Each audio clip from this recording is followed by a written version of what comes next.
All right, well, I'll make a few comments. I mean, first of all, thanks very much for that film. I have seen it before. It's a fantastic film. All I'd say about it, right at the end, as you commented, the final frame, perhaps there could be some feedback, to be enlarged so that those figures they get that people couldn't read, which is in essence that the fossil fuel companies make £170 billion and it costs 55 in profit. And it costs 55 billion to insert every house in Britain. And that's what you want to say bang at the end, rather than what did that say, who was it written by? But what we saw there, obviously, is a sort of desperate, personalised view of what is a cost of living catastrophe. And this isn't a cost of living sort of crisis, this is an absolute catastrophe. We've got a situation in 2010, I don't want to sound too sort of political, but 2010 when the Labour government left, there was 26,000 people going to food banks. And by last year, there was 2.6 million, which is a 100-fold increase. And now we're in a situation where 1 in 4 adults is in food poverty. And we're the 6th richest country in the world. And you've got to ask, well, how did that happen? I don't want to speak for too long about this, but in a nutshell, if the growth rates in the economy continued after the previous government, and Labour actually increased their economy by 40% and used the money to double the health service and the education service and lift millions of people out of poverty rather than for it to go away. And we've not had the age of austerity, in which by 2020, for every £100 that was being spent in real terms on public services, it went down £86. And a lot of that, and then there was a massive cut in welfare, so people are the least, people with disabilities, universal credit, etc., cut to the bone. We weren't so weak when the global shocks hit us, we wouldn't be in this state. Now what the government says is, oh, you know, who could have known there was going to be a pandemic, and we stepped in then, who could have known there'd be a war in Ukraine, and there'd be a spike in heating prices, and we've tried our best to do what we can, and what's more, we could have done the autumn statement, and we should help sort out the weakest, and we'll help them most. That's what they're sort of their pattern is. But the truth is, as I've said, firstly, we shouldn't really be in this position, as weak as we are, as unequal as we are in a rich country. There's other issues, I know, like Peter will remind us perhaps that that issues like Brexit have made things much worse again, in terms of 15% of our trade is down, and productivity is 4% down, and inflation is 6% higher through to Brexit. But putting that to one side, the basic political choices that have been made have been the wrong ones in terms of making Britain more unequal. And obviously we've spoken already about windfall taxes in fossil fuel companies. And let's be very simple about this. If you're running a fossil fuel company and suddenly there's a war and the price of gas spikes because, for obvious reasons, and your production costs don't go up, all the excess profit is windfall. You haven't done anything to do it. And the idea we should be arguing about, oh, should it be 65, 75, or whatever it is, because we should be. I mean, argue it should be 99%. That money is your money. So if you go to a petrol station or put a heating bill on, you're charged that extra money. That's your money. There's our money we just given to these companies that they're keeping. And then, of course, what the government said was, oh, well, we'll give them 90% back if they dig for more gas and oil.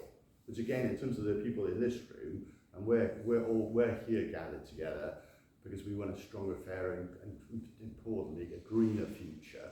We know that around the corner there's climate change devastation, and on our doorstep we're now seeing abject poverty. So obviously we should talk about the abject poverty here, but the issue's been made.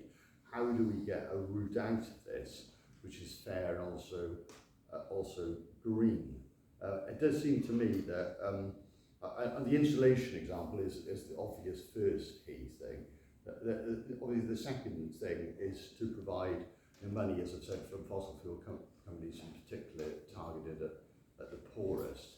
And then looking ahead, obviously as has been said, we should be investing in renewables and the like. But the trouble is, if you just take, just by way of example, what's happening in Swansea University, and I know a bit about what's happening in Swansea University, just by way of example, they're looking at renewable energy from wind farms. And obviously, certainly in England, in Wales, well, we have them, because in England, they don't have them on the land. I don't know why, grouse shooting perhaps, I don't know. But obviously, we should have wind farms everywhere. And those wind farms and other renewables put energy into the energy grid at peak times, at breakfast time and a tea time, because that's when it's needed. So there's lost capacity between those points. Yeah? So what we're doing is saying, okay, let's get all that energy, convert it through electrolysis to hydrogen, and that hydrogen can actually be fed into the gas grid.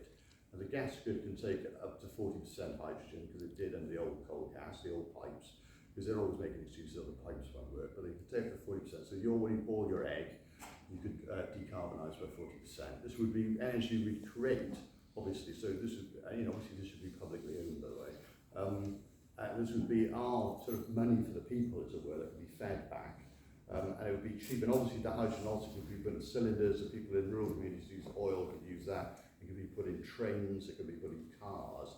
So instead of particulates, which are killing everybody, you have water vapour coming out of your exhaust. So there are, but of course, where's the money for that? Well, again, just using the example of Swansea University, we're on a cliff edge of losing EU structural funding that's been supporting research and development, in particular in green energy jobs. And specifically, there's 50 projects and 270 jobs that are about to just end if that EU convergence funding is replaced. And the Conservatives have talked about shared prosperity fund, but it's all illusions and lies, frankly. They're saying, Wales won't get a penny less. And of course, they're about to sack these people and stop these projects.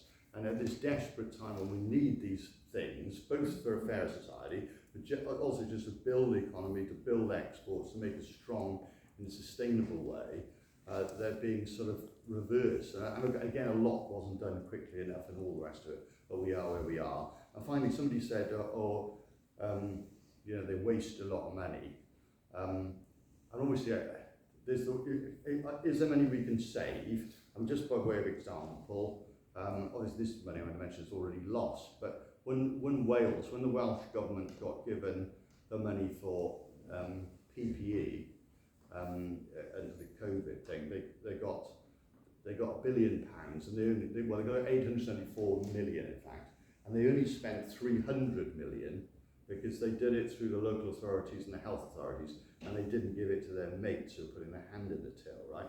Whoever it was, Matt Hancock's landlord it was.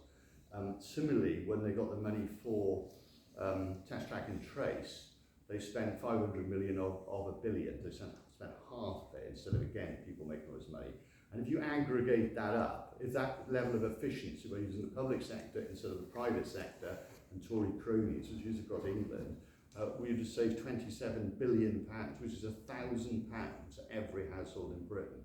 So everyone says, where's the money? Well, a lot of it is in some great big pocket of some Tory donor, frankly, right? And that's money's been spent, right? Obviously, I can't re-spend that money, but obviously there is £850 billion of money in offshore bank accounts, and there are ways of, without going into lots of detail, obviously there's ways of re-engineering the tax system so it's a bit fairer. So there's that. And finally, obviously, on this issue of debt, and Sunak got up last week and said, we don't want to go back to Labour because it's high inflation, high debt, high strikes or something. But I mean, hold on. The debt in Britain's gone from 45% of the economy to 90% and will reach 100 in the Tories because there's been no growth. And the reason there's no growth, incidentally, is that if you look at the OECD reports, they say there's a relationship between inequality and growth, and more equal communities have higher growth. So the more they squeeze on the mini budget, obviously that fell flat on its face. That was all about giving bankers bonuses and not doing corporate, making the rich richer, which have made the growth less. So we went a more equal society, so more people have got more opportunity, more education, for instance. And the Tories are saying they're aiming to get 2010 levels of education spent per people by next year. Well, we left them with 2010. We should be spiraling up, and all the other OECD countries have grown since then, 2010. Their average income is at about £9,000, and ours isn't. So we're the only country that is less than pre-pandemic levels in terms of the overall production in the economy. So it's been a complete disaster. But again, that's the past. Like the question, what do we do on an aggregate level? All I'd say is, in the short term, it's still the case that there's a lot of economies who actually borrow more than us. We do still need a short-term fix, clearly, to get people out of abject poverty. I mean, in Wales, they're providing free meals for children at breakfast and rolling out for lunchtime. because all these kids are going home, they're just starving, arriving and leaving school. They can't, you can't create a productive future, let alone a fair future, by children who can't concentrate because they're starving. I mean, it's just ridiculous. And then on the health service, there's a thing in the FT that showed for every pound you put in the health service, you get £4 back in growth. And finally, the ultimate statement is said, oh, well, don't worry, we'll give 10%, which is inflation rates, that's fair, to people on universal credit and the pensioners, because they broke after all. But that'll arrive in April, and food inflation is now 17%, and it's about to get a lot colder. So a lot of people I speak to, in particular sort of the older people, are sort of thinking, hold on, I don't actually know what my heating bill is going to be. There's this awful fear and uncertainty. So I won't put the heating on, and I'll sit here in a blanket, and I'll have cold beans or whatever they have, right? And maybe they have got enough money, conceivably, to pay some of its heating and food. But what we're going to see, of course, is a huge number of people then going into the NHS, into the care system, costing much, much more than keeping them warm and fed in their own homes. I mean, it's absolutely crazy. And obviously a lot of Tories in Westminster, and obviously I'm there, they're also talking about, whatever technical point or whatever. If you compare it with this film, it's a fantastic film, which just rams them, hold on, let's stop talking about all this guff. These are people, these are their lives, these are them starving, what we're going to do about it. And that's what finally brings to, what are we going to do? I mean, obviously there's the issue of political narrative, political action and marches and stuff like that. We haven't, we're not going to remember them, but we all know the Jarrow marches and all this sort of stuff. We're seeing the trade union movement come back into gear. The trade union movement's much smaller than it used to be. But of course, people join a trade union when they're under pressure, or people in workers saying, hold on, I'm taking all these real wage cuts, I can't afford it. They're looking at profiteering by top management, huge salaries we hear. And incidentally, if you look at the profit of Sainsbury, people like these big retail operators, they've got a 100% increase in their profit, and they look at headline inflation and they sort of sneak in extra inflation. They crushed a lot of their suppliers, including small farmers. During the pandemic, of course, farmers weren't able to sell to the hospitality trade as well as retailers, all the retailers, so they were squeezing them there. So they're making all this money, and they make money on the petrol forecourt. They charge a little bit less than BP or whatever it is, but they're still making a bit of margin, making loads of money. Companies shipping containers, all sorts of, and it seems to me that it's not just the oil companies, that we should be looking at excess profiteering in a very strange situation we're in, and whether we can reclaim some of this money, and also take some national ownership of some of these companies, even in part, so you'd have an equity share in whatever it is. You give Tata Steel you gave Tata Steel 1.5 billion, which they want for electric arc furnaces. You take a share of the business. You then impose a carbon border tax, right, to try and stop dirty steel coming in from China. We sell more steel, make profit, and we keep that share for the taxpayer, and we use it on services or benefits or even lower tax or whatever. We need to just be more creative about those things. But finally, in terms of what we can do now, and again, I'm not pretending I'm doing a great deal personally. I have set up a sort of food bank collection point in my office as it happens, so people can bring stuff along, we can bring it along. It is the case that historically food banks have been collected for outside Sainsbury and the like, but if you think about Sainsbury again, I don't know, perhaps I shouldn't pick on Sainsbury, but let's pick on Tesco. You're outside Tesco, right? You're there, you're a good person, you buy some extra beans to them, you give it in, right? And they say, oh, no, aren't Tesco good? They're allowing us to collect. Well, it just means I buy 2 cans of beans with a profit margin instead of 1, right? So they make loads of money from these food bank collections, right? So that's great, isn't it? So we're going to think about where they're making the money and who's making these contributions.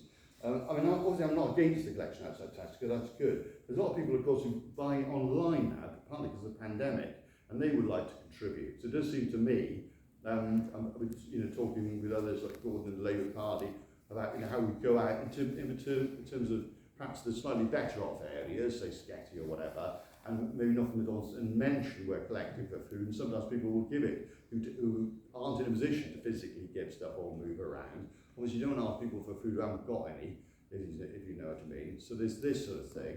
And as a raising the political temperature and saying this isn't good enough, whether we write to the local newspaper or the Prime Minister or whatever, or you know, I don't know, go on YouTube or whatever people do. But clearly there does need to be more support for more people. There needs to be community action so we can work together, as we heard in there about resilience. I think the unions, and I know we're going to hear from the unions, are, you know, it was, first of all, it was, I've been supporting, so, you know, I've been on the picket line and the rail thing and the like, and obviously I don't, you know, frankly, if you sort of offer rail workers a pittance and then say you're going to sack thousands of them so people with disabilities can't get on a train and women going home late at night aren't protected, that's not something I'm going to support, so I'm with the unions on that. And obviously we're seeing the other unions, whatever that, teachers and health and all the rest of it, going out, and clearly people do need support. But it's not just the unions as sort of a vanguard, if you like. The people, the wider mass of people, as you saw there, normal people, they're, you know, on their knees, aren't they, right? And there'll be, in my view, perhaps I shouldn't say this, but in my view, there'll be thousands of people who will die who shouldn't have died.